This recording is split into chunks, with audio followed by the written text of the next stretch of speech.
Bonjour à tous et bienvenue dans cette deuxième partie du tutoriel Webflow. Dans la première partie, nous avons vu comment créer un site web basique, comment utiliser les conteneurs, les sections, comment ajouter des paragraphes, des titres, des boutons et comment concevoir tous ces éléments afin de tirer le meilleur parti de notre site web. Dans cette deuxième partie de la vidéo, nous allons approfondir certains des outils plus avancés que vous pouvez utiliser avec Webflow. Nous allons créer une collection CMS et nous allons aborder différentes étapes de ce processus. Je vais donc faire disparaître ma terrette comme d'habitude pour que vous puissiez mieux voir mon écran. On se retrouve à la fin. Nous avons donc les deux sites web que nous avons construits dans la première partie du tutoriel, celui que nous avons fait à partir de zéro et celui que nous avons réalisé avec l'IA. Nous allons donc modifier l'un des sites web que nous avons créé dans la vidéo précédente. Je vais ouvrir celui-ci. Et nous allons voir ce qu'est une collection CMS et comment l'utiliser. Cette petite icône en haut à gauche, à côté de l'option Design, s'appelle CMS. Vous pouvez cliquer dessus ou utiliser commande C pour l'ouvrir. Nous allons donc créer une nouvelle collection. C'est comme un groupe de différents éléments. Ce n'est pas un champ ou un élément du site web en soi. C'est plutôt une collection de différentes parties du site web. Si on clique sur ce petit plus ici où il est écrit « Créer une nouvelle collection », on peut créer une nouvelle collection CMS. Par exemple, imaginons qu'une partie de notre site soit des vidéos YouTube que nous mettons en ligne, on peut donc l'appeler « Vidéo YouTube ». Cela va créer une URL personnalisée qui ajoutera automatiquement les vidéos YouTube à cette collection CMS. Dans le champ de la collection juste ici, on peut spécifier le type de données que cette collection va effectivement recueillir. Donc à chaque fois qu'on met en ligne par exemple une vidéo YouTube, on aurait un nom, disons vidéo YouTube encore une fois, et on enregistre le champ. Nous utilisons actuellement la version gratuite, mais dans la version payante, vous pourriez par exemple ajouter des liens de vidéo à votre collection CMS avec ce bouton juste ici, qui dit Ajouter un nouveau champ. Nous avons ici différents modèles parmi lesquels choisir. Ce sont les plus utilisés sur différents sites web. On peut choisir parmi d'autres catégories, projets, clients, membres de l'équipe, etc. Disons qu'on veut en créer une pour des recettes, le nom recette sera généré automatiquement ainsi que l'URL, que vous pouvez copier pour l'utiliser dans un autre projet. Et par exemple, nous avons ces champs personnalisés à l'intérieur de ce modèle de collection CMS. Nous aurions un champ ingrédient, un champ instruction, une histoire de la recette, une image principale, une miniature, une image, une fonctionnalité, une recette et une couleur. Nous pouvons modifier tous ces champs, le champ ingrédient par exemple, à un nombre maximum de 140 caractères et un minimum de 20 caractères.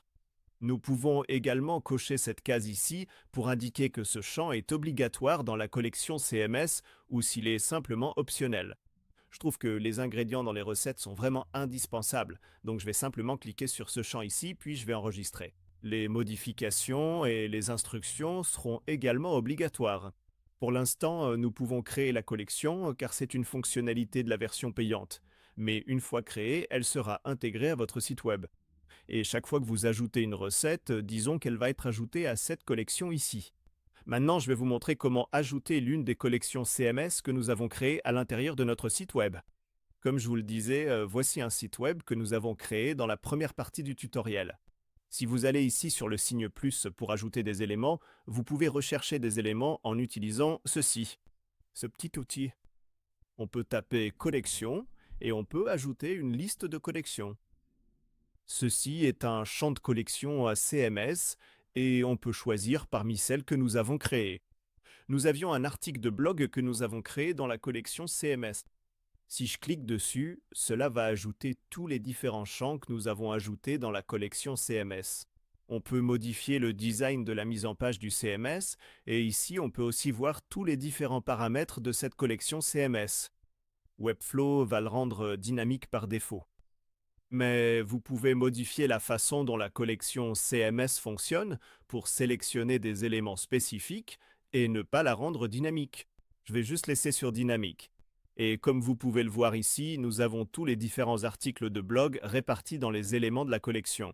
Pour afficher des éléments spécifiques de la collection dans votre liste de collection, il suffit de cliquer sur sélectionner les éléments, comme je viens de vous le montrer, puis de cocher la case à côté de chaque élément de collection que vous souhaitez inclure.